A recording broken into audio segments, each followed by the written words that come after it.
grab your sniper rifle. Episode 5 has Infected running faster than Pedro Pascal fans after watching this clip. Hello, I love you. I'm just gonna sit here and say I love you and say hi and slay.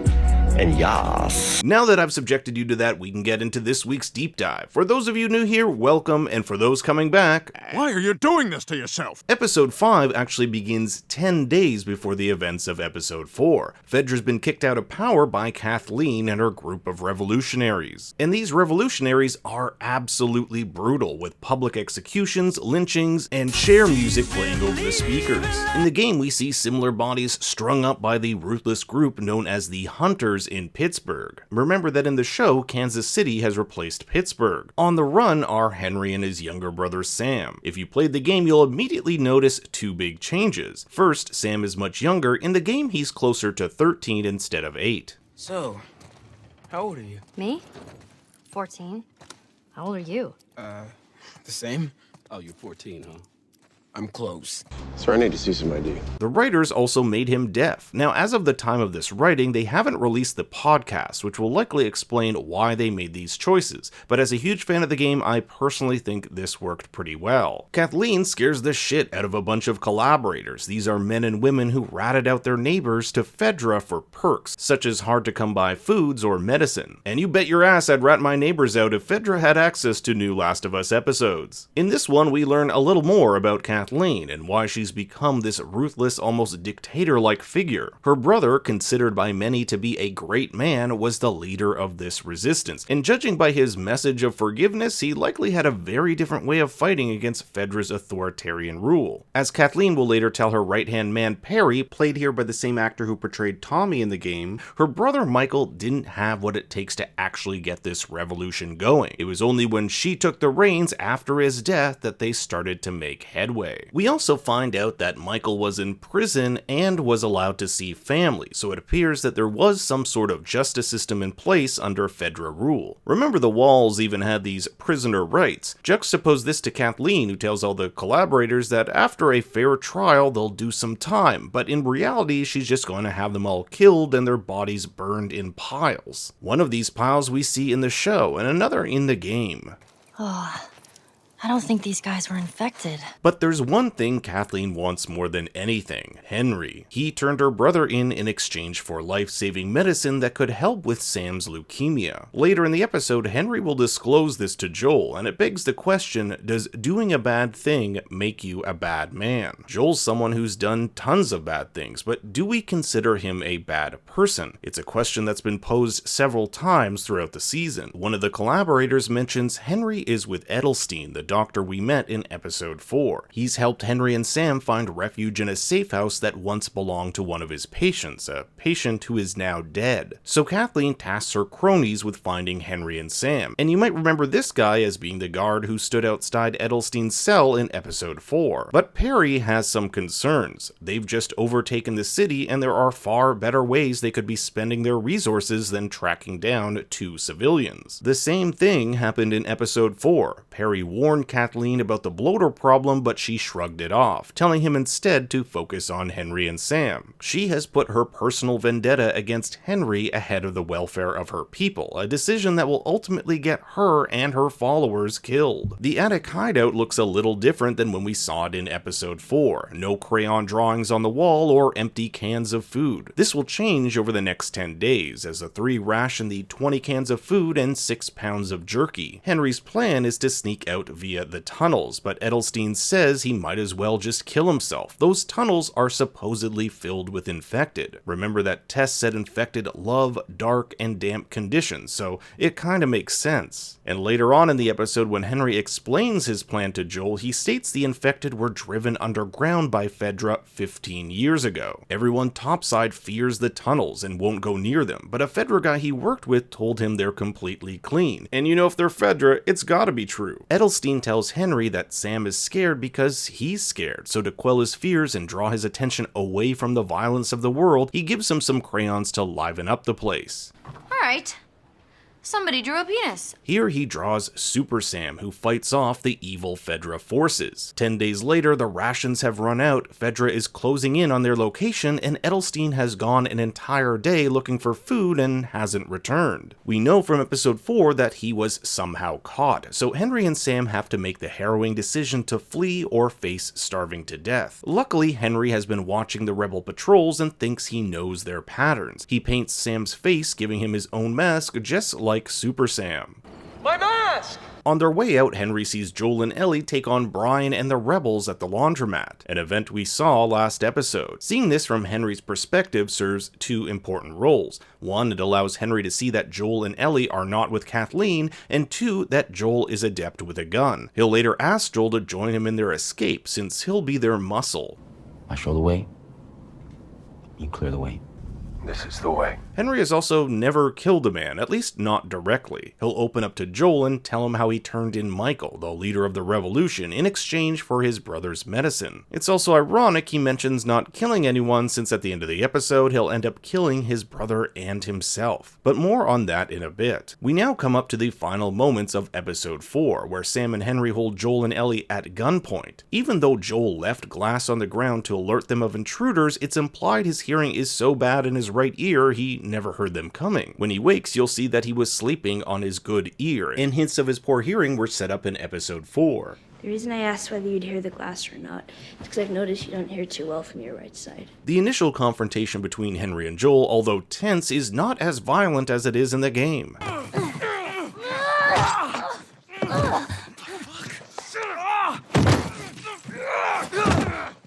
That's because the game didn't have that moment where Henry recognizes Joel and Ellie as allies. It's only when Henry sees Ellie in the game that he knows they're not with the rebels, because he states, If you haven't noticed, they don't keep kids around. the rebels in the game, also known as hunters, have a survival of the fittest mentality, and kids are seen as weak. This is perhaps what drove many of the children underground, as we'll see in both the game and show these play center type bunkers. Whether or not Kathleen has adopted a similar stance on children remains to be seen, but we do know that she has no problem killing them. Well, kids die, Henry.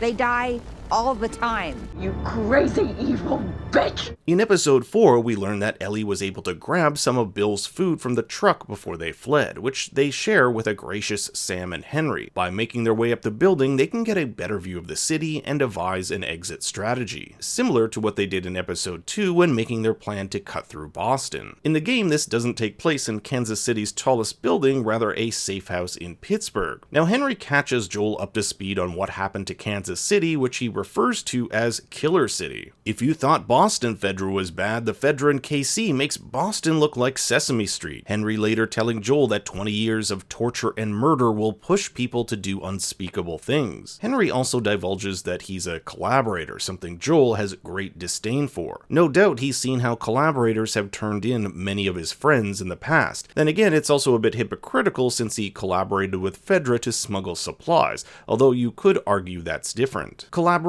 or not, Joel needs Henry and Henry needs Joel. Henry shows how the city is surrounded by patrolled highways, and trying to get past them would be suicide. Hence, he suggests using the city's underground maintenance tunnels to sneak past the patrols and make it to the other side. In the game, they have to make it past a Fedra outpost, which guards this huge bridge. There's even a nod to a bridge in the show, although much smaller. While Joel and Henry go over the plan, Ellie bonds with Sam, laughing over her book of puns. In the game, the two also share a moment in which Henry remarks it's good to hear that kind of laughter again. It's been a while since that boy even cracked a smile. Sam also has this Woody Woodpecker magic slate, which he uses to communicate. Since Joel and Ellie don't know sign language, it's a way for them to communicate with Sam, especially later on in the episode with scenes between Ellie and Sam. With no other option, the group takes on Henry's dangerous plan: enter the bank, access the tunnels, reach the residential area, and cross the bridge. Henry is a bit cocky with his plan, especially as they arrive in the tunnels and they're seemingly empty. See?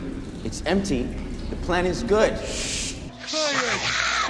Ellie even asks if there are any clickers down here, and Henry's surprised when she says they took on 2 and survived. My favorite moment down here is when Henry refers to Joel as Ellie's dad, and they both deny it at the same time. Dad's kind of a pessimist. I'm not my dad. The two refuse to see the father-daughter connection that's growing between them. The tunnels lead them to the entrance of an underground settlement drawn to look like a castle. What happened here is one of the game's most chilling Easter eggs. We get a brief glimpse of this drawing of Danny and Ish, protectors of the underground. Through a series of notes found in the game, we learn of Ish's story, a man who was at sea during the initial outbreak and was forced ashore near the sewers of Pittsburgh. Ish is a reference to the main character in the 1949 novel Earth Abides, in which Isherwood Williams establishes a community of pandemic survivors. Ish being a sea captain also bears a resemblance to Ishmael, the main character in Herman Melville's Moby Dick. So Ish constructed his own safe house and, in need of supplies, searched the nearby suburbs where he found a family, Susan, Kyle, and their children. They joined him in his safe house, and pretty soon they started a thriving community with its own school and rain catchers, which can be seen here in the show. There are a ton of similarities, from this soccer net to a list of house rules. Ellie questions what happened to them, and Joel states, Maybe they didn't follow the rules and they all got infected. I found this rather interesting since Ellie hasn't followed Joel's rules he outlined in episode 3. She didn't listen to him by keeping her gun in her jacket instead of the backpack like he asked, and she'll break his second rule later in the episode by showing Sam her condition. Rule 2. You don't tell anyone about your condition. It was Ish who allowed the kids to paint the front entrance to look like a castle, and sometime thereafter he met Danny, and the two became the protectors of the community, collecting weapons and armor from dead soldiers. But things took a horrific turn when the door leading to the safe house was accidentally left open, allowing a horde of infected to run in. In the game, we see the tunnels filled with infected from this settlement. I guess we know what happened to these people. Seeing how there was a clicker, they've been gone for a while. The fate of Ish, however, is left unknown. He survived the initial attack on the safe house, but what exactly happened to him is a mystery. Sam finds a Savage Starlight comic. This is a collectible you can find throughout the game and one of Ellie's favorites. In fact, she mentions it right before they get to Pittsburgh. I know it doesn't look like it, but this here is not a bad read. Only one problem. Right there. To be continued. Its motto is, quote, to the edge of the universe and back, endure and survive. Endure and survive being the title of this episode, and my motto after I finish an entire Taco Bell family meal to myself. Fun fact, the Savage Starlight comic is published by Dark Horse, which is the same company that publishes The Last of Us American Dreams. Henry opens up to Joel about being a collaborator, having to turn in a great man to save the life of his brother. He calls Michael a man who is never afraid or selfish, always forgiving, a man you'd follow anywhere. Have you ever met someone like that? I wonder if Joel is thinking of Tommy here, a man he literally follows everywhere. Henry also senses Joel was once a father. He has that protective instinct. You might not be her father, but you were someone's. Speaking of children, Kathleen reflects in her childhood bedroom, one she shared with her brother. It was her safe space, and so long as she was there with him, nothing could hurt her. But Michael is gone, and she makes abundantly clear to Perry she is not Michael. If Michael were kind and forgiving, she is not. Forgiveness does not win revolutions, and that's part of the reason Perry and the others follow her. She got shit done. So even though her brother would have wanted her to forgive Henry, her sense of justice, or revenge rather, clouds her judgment. Meanwhile, Henry, Joel, Sam, and Ellie make it through the tunnels and into the nearby residential area. Henry's a bit cocky about how his planned work. I'm just saying, I delivered. Similar to the game. Yep, what'd I tell you, huh? In the game, this whole section is much longer, with the team spending more time exploring the abandoned homes of Pittsburgh. You'll even see this graffiti on the front doors, just like Fedra painted on the homes in Lincoln. If you look even closer, you'll find giraffe Easter eggs. We've already seen one in episode 2, which hints at one of the game's most iconic scenes. Even though they've made it to the other side, they need to keep their flashlights off so as to not draw attention, which is a good idea considering what's about to happen. Now at this point, it's unclear where Henry and Sam will go after they reach the bridge. In the game, they're headed toward a military radio station where Henry was to meet up with some survivors. These survivors never show up. Ellie suggests they come with them to Wyoming, which Joel isn't too pleased about, but as Ellie suggests, she'll wear him down until he says yes. Persistence is a trait both Ellie and Joel possess. When it comes to his brother, Joel says, What if you don't find him? I will. How do you know? I'm persistent. The group's luck run dries when they're attacked by a sniper. Luckily, this guy misses more than me at the bar. One of the moments I found interesting here is Henry and Sam attempting to run away. The game takes this a step further, with them actually abandoning Joel and Ellie to save themselves, something Joel doesn't take too kindly to when they later reunite. It should be noted that in the game, Henry saves Joel and Ellie after they nearly drowned after escaping the hunters from the bridge, which kinda makes up for this abandonment. In both versions, Joel flanks the sniper, but in the show, this sniper is an old man, whereas in the game, it's someone much younger. And I really like this change. His old age might explain why his shot was so bad, and why he was given this shitty duty. We'll see that he's working for Kathleen, and they probably put this guy out here not expecting Joel and Henry would be coming this way. Now, Joel could have just killed this man right away, but he doesn't. I've always seen Joel as a character who, more or less, does bad things for good reasons, so when he ends up killing the old man, it's because his own life and others are in jeopardy. He gave the old man the option to put his gun down and let them leave peacefully, but he doesn't. Whether this is because he fears he'll die anyway should Kathleen find he let them go, we'll never really know. Unfortunately, the man had already radioed into Kathleen that their fugitives had been found, with her telling him to hold on to them until they arrive. We'll see Kathleen's crew led by this giant truck, festooned with a plow to move cars and trucks out of the way, something Joel said happened on the road outside the gas station in episode 4. It's pretty funny that the plow says run as it chases down Henry, Sam, and Ellie. In both versions, Joel uses his vantage point from the sniper's nest to fend off this vehicle, but in the video game he shoots a guy trying to light a Molotov cocktail and it explodes inside the truck, ramming it into a nearby house. In the show, Joel shoots the driver, it crashes, and the gas canister lights on fire, causing a similar explosion. With nowhere to go and Kathleen stating that Sam and Ellie will not be spared, Henry tells Ellie and Sam to run while he turns himself in. And it looks as though all is lost for Henry when suddenly the truck sinks into the ground. Like the pile of rubble within the city, something lurks underground. Not only a swath of infected and clickers, but even the rarest of all infected, a bloater. Now this was absolutely terrifying. The infected come out with alarming speed and numbers. It almost reminded me of the zombies in World War Z. Even with their superior firepower, it's not long before the rebels are quickly overrun. This Pillsbury Doughboy looking character is the bloater. This is what happens when you've been infected with cordyceps for several years. Over time, a thick fungus develops over their skin, which acts like armor, making conventional weapons ineffective. If only Perry knew to throw a Molotov cocktail. Bloaters are actually susceptible to fire. Perry dies here just like some of the bloater death animations in the game, with the bloater grabbing his jaw and ripping apart his head. In all the commotion, Joel tries his best to pick off any infected around Ellie. She finds refuge in the back of a car when a girl clicker makes its way inside. She's even got a Blue's Clues shirt on. It's totally possible that this girl was part of that underground school. Ellie escapes to find Henry and Sam pinned by 2 clickers, which she makes quick work of using the switchblade given to her by Marlene. One in the comics we learn was given to her by Ellie's mother. Although never shown, it's roughly around this time that Sam is bitten, something he'll later reveal to Ellie. As they make their escape toward the bridge, they're stopped by Kathleen. Even with everything going on around them, Kathleen wants one thing, Henry, but she's made quick work of when the clicker girl pounces on her and shreds her to bits. I guess Kathleen was right. It ends the way it ends. With the group making their escape, we hear the bloater making this large guttural growl, almost as if he's leading the infected toward their next stop, Kansas City. In an abandoned motel, Joel, Henry, Sam, and Ellie take refuge after the night's harrowing events. Ellie and Sam read a Savage Starlight comic, while Joel says Henry and Sam can join them on their journey to Wyoming. Henry says he'll share the good news with Sam in the morning, making Sam's death ever the more tragic. Sam asks Ellie what she's scared of, something that's brought up in the game. Scorpions are pretty creepy. Scorpions. Ellie opens up to Sam about her true fear, ending up alone. Remember that Ellie has been alone her entire life, growing up as an orphan at a Fedra facility. Everyone she's been close to in life has either died or abandoned her, including Riley, who we haven't yet seen in the show. So this is a very real fear for her. Ellie then asks Sam what his fear is, answering, if you turn into a monster, is it still inside you? This is similar to what he says in the game. What if the people are still inside?